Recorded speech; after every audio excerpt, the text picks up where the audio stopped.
कोई खानदान बहैसियत खानदान रसूलुल्लाह के खानदान के बराबर नहीं हो सकता। हुजूर सैयदी अशरफी मियां रहमतुल्लाहि ताला अलैह अक्सर एक शेर कहा करते थे, कहते थे कोई हो मुत्तकी आलिम जाहिद जमाने में मगर आले मोहम्मद के बराबर हो नहीं सकता। आप फरमाया करते हो, तवज्जो फरमाए, खानदान नबूवत है और इमाम अहले सुन्नत नबी के खानदान के बारे में कहते हैं आबे तत्हीर से जिसमें पौधे जमे उस रियाज़े निजाबत पे लाखों सलाम। खूने खैरुर रसूल से है जिनका खमीर उनकी बेलोस तीनत पे लाखों सलाम। रसूलुल्लाह के खून से जिनका खमीर बना है, आबे तत्हीर से जिसमें पौधे जमे, वो नबी का खानदान। तवज्जो करें, उस खानदान रिसालत को रिसालत माप ने फरमाया ऐ बनु हाशिम अमल करना, अमल। तवज्जो करें, अल्लाह के रसूल अपने खानदान के लोगों को कह रहे हैं अमल करना, अमल।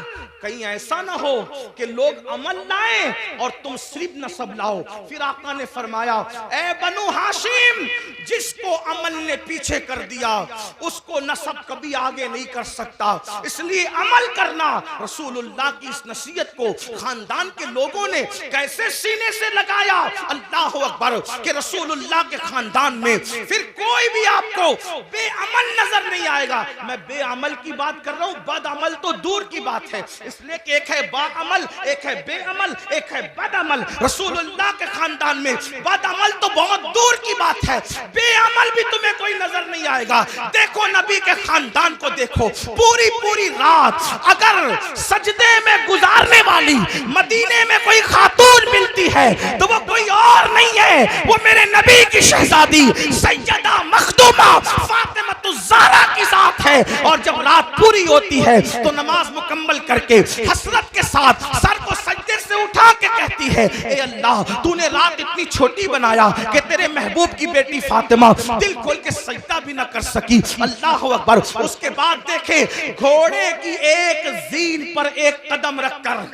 दूसरे जीन पर कदम रखने से पहले जो पूरा कुरान मुकम्मल करता है वो कोई और नहीं है, वो मेरे नबी के खानदान का फर्द, रसूलुल्लाह का भाई हमजा दामाद पैगंबर खातिमे विलायत फातिह खैबर अबुल हसनैन मौलाए कायनात सैयदना अली मुर्तजा की जात है। किसी ने कुरान इस तरह पढ़ा, बाबा कुरान पढ़ते हैं घोड़े की सीन पर एक कदम रखकर दूसरा कदम रखने से पहले।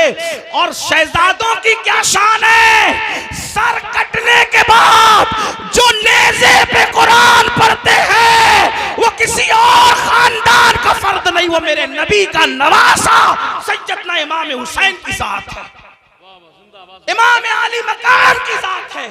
मेहराब में, मिंबर पे, मस्जिदों में आपने हर खानदान वाले से कुरान सुना, लेकिन नेज़े पे जिसने कुरान पढ़ा वो सिर्फ मेरे नबी का खानदान। 40 साल तक इशा के वुजू से फजर की नमाज जहां हो रही है वो कोई और नहीं, वो मेरे नबी के खानदान का शहजादा जिसे दुनिया सरकार गौसे आजम के नाम से जानती है। 70 साल तक कभी ना सोकर रात और दिन जागकर इबादत करने वाला, 90 लाख को कलमा पढ़ाने वाला, वो किसी और खानदान में नहीं मिलेगा, वो मेरे नबी के खानदान में है, जिसको मोइनुद्दीन अजमेरी गरीब नवाज कहा जाता है। जब जिक्र करते हैं तो आप इतनी कसरत से करते हैं कि आपके जिक्र को सुनकर परिंदे भी जाकिर हो जाते हैं। ऐसा जाकिर आपको किसी और खानदान में नहीं मिलेगा, वो मेरे नबी का शहजादा हजरत शाह बरकतुल्लाह इश्की प्रेमी महरेरवी रहमतुल्लाह अलैह की जात है, जिसके जिक्र ने परिंदों को जाकिर बना दिया। ये खानदान नबूवत का अमल है। इमाम ज़ैनुल आबिदीन का नाम ज़ैनुल आबिदीन नहीं है, बल्कि उनका नाम है अली इब्न हुसैन।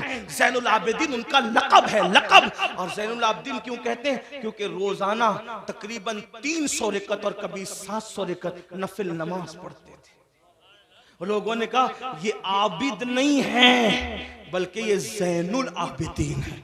आबिदों, कसरत सजदा की वजह से आपकी पेशानी पर सजदे का निशान पड़ गया। एक तो ये कि जो लोग गलत सजदा करते हैं उनकी पेशानी पे निशान आता है, और एक तो ये जो कसरत से सजदा करते हैं। उनकी पेशानी पर भी निशान आ जाता है। लेकिन कितनी 300 रकत के बाद, 700 रकत के बाद, और मैं जहां से पढ़ रहा हूं इसको मेरे इमाम अहले सुन्नत ने लिखा कि आपकी पेशानी पर निशाने सजदा, कसरत सजदे की वजह से। आप बताएं, आप रसूलुल्लाह सल्लल्लाहु अलैहि वसल्लम के खानदान वालों का ये अमल देखें। इमाम जाफर सादिक को देखें, रोजाना पूरी रात इबादत में गुजरती। इमाम मोहम्मद बाकिर को देखें, इमाम मूसा काजिम को देखें, जिसको देखें। और हमारा हाल ये, हम कहते हैं हम तो नाम लेवाए, मैंने कहा वो खानदान के लोग थे। बल्कि एक बात आई, बात अर्ज करूं, शायद हदीस पूरी ना पढ़ सकूं क्योंकि वक्त ज्यादा हुआ, लेकिन एक बात पढ़ता हूं, शायद आपके दिल के दरीचे अल्लाह खोल दे। मगफिरत के बारे में हम बहुत बेहिस हैं, बख्शे जाएंगे, मौलाना बख्शे जाए, अल्लाह करीम है, बख्शे जाए, अल्लाह करीम है, बख्शे, बेशक अल्लाह करीम है। अल्लामा नकी अली खान इमामुल मुतकल्लिमीन लिखते हैं अपनी किताब में, अल्लाह को करीम जानकर गुनाह पे गुनाह कर रहा है ना, कि अल्लाह करीम है, बख्श देगा। फरमाते हैं अल्लाह को करीम जानकर गुनाह करने वाले, अल्लाह को कादिर जानकर तू जहर क्यों नहीं खाता? जब वो करीम है, गुनाहों पे बख्श देगा, तो कादिर भी तो है, जहर खाने पे जिंदगी भी दे सकता है। लेकिन अल्लाह को कादिर जानकर तूने कभी जहर नहीं खाया, और अल्लाह को करीम जानकर गुनाह कर रहा है। अल्लाह को करीम जानने का ये मतलब नहीं कि गुनाह करके सोचे कि अल्लाह बख्श देगा।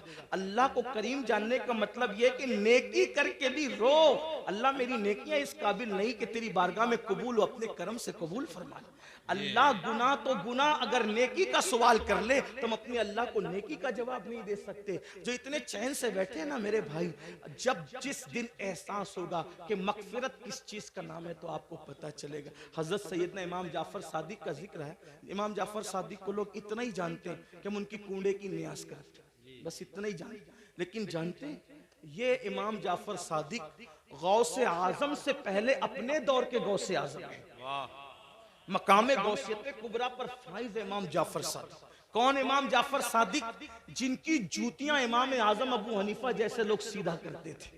और इमाम आजम कहते हैं कि अगर 2 साल ना होते इमाम जाफर सादिक की सोहबत के तो नौमान हलाक हो गया होता। ये इमाम जाफर सादिक। लेकिन वो जाफर सादिक जिसकी सोहबत को इमाम आजम अपनी कुल उम्र का सरमाया कहते हैं, जब उस इमाम जाफर सादिक से लोग मुसाफा करते, हम लोगों से भी लोग करते हैं, इमाम जाफर सादिक से भी लोग मुसाफा करते थे। दाता साहब लिखते हैं कि जब इमाम जाफर सादिक से कोई मुसाफा करता था तो इमाम जाफर सादिक उसका हाथ पकड़ ले, ध्यान देना, तवज्जो करना, गौर से सुनना और फिर सोचना इस पर कि हम कहां हैं।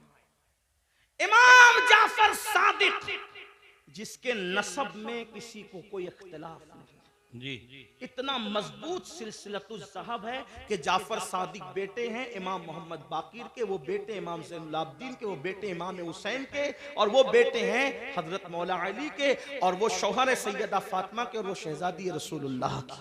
ये सिलसिलतुज़्ज़हब उनका नसबनामा है। हाँ, अब इमाम जाफर सादिक से कोई मुसाफा करने आता तो आप उसका हाथ पकड़ते और हाथ पकड़कर फरमाते वादा कर, वादा कर कि अगर क़यामत में तेरी बख्शिश हो गई तो तू अल्लाह की बारगाह में मेरी सिफारिश करना कि अल्लाह जाफर सादिक को बख्श दे, उसको माफ कर दे। तवज्जो करें, अगर इस स्टेज पर ये जो बड़े बड़े उलमा मुफ्तियान किराम सादात किराम बैठे हैं, मुफ्ती आफाक साहब के साहबजादे हैं और भी उलमा हैं, अगर कोई किसी आम आदमी का हाथ पकड़ के कहे कि अगर तेरी बख्शिश हो गई तो तू मेरी सिफारिश कर देना, मगफिरत मेरी करवा देना, तो वो कहेगा कि हजरत ये कैसी बात कर रहे हैं आप लोग अल्लाह वाले लोग हैं, हम आवाम में से हैं, हमारी ना गुस्ल है सही है, ना हमारी तहारतें सही है, ना हमारे नमाज पढ़ने का तरीका आता है, आप ऐसी कैसी बात कर रहे हैं।